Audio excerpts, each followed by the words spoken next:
আসসালামু আলাইকুম dear audience. আজকে আমরা যে একটি ফল নিয়ে কথা বলবো সেটা হচ্ছে আমাদের সকলের সুপরিচিত আমাদের তাল গাছ। তাল গাছের একটি ফল, সেটা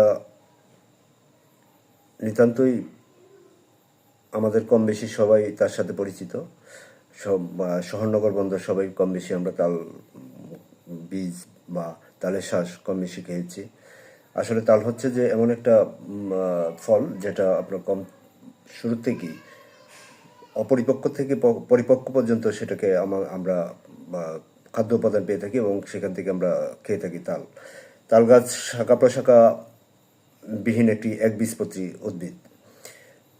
একটি ভালো ফলের বহুমুখী ব্যবহারের পরেও, একটি তালের ফলের বহুমুখী ব্যবহারের পরেও শেষাবধি তালের বীজটুকু আমরা কিন্তু সেটাকে দিয়ে আমরা সেবন করতে পারি। সাধারণত তালের বীজের অবশিষ্টাংশ, যেটা পাকা তাল, সেটা অবশিষ্টাংশ যে ফল থাকে সেটা আমরা মাটির সাথে পুঁতে রেখে অঙ্কুরোদ্গম হওয়ার পরে সেই তালের বীজ কিন্তু আমরা খেতে পারি। সাধারণত আমরা সেটা গ্রামের ছেলেরা কীভাবে খায় সেটা ভিডিওতে আমরা দেখব। তালের একটি তাল গাছের কাণ্ড থেকে রস সংগ্রহ করে এর রস থেকে গুড়, পাটালি, মিশ্রি, তাড়ি ইত্যাদি তৈরি হয়।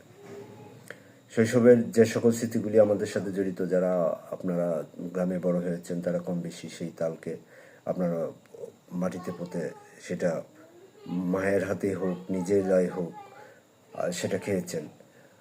সেটা আমরা দেখছি যে বিভিন্ন পর্যায়ের গ্রামের ছেলেরা সেটা সেবন করে থাকে। আসলে প্রত্যেকটা তালের প্রথম থেকে শুরু করে শেষ পর্যন্ত তালের খাদ্য উপাদানে ভর্তি, এবং আমরা তালের বীজ থেকেই কিন্তু বিভিন্ন রকম তালের কাণ্ড এবং বীজ থেকেই কিন্তু ম্যাক্সিমাম খাদ্য উপাদান এবং শক্তিশালী খাদ্য উপাদানগুলি পেয়ে থাকি। সাধারণত তালের বীজগুলি আমরা কোনোটাই ফেলনা নয়। তো দেখুন, আমরা তালের বীজের ব্যবহার বা খাদ্যে ব্যবহার সেটা আমরা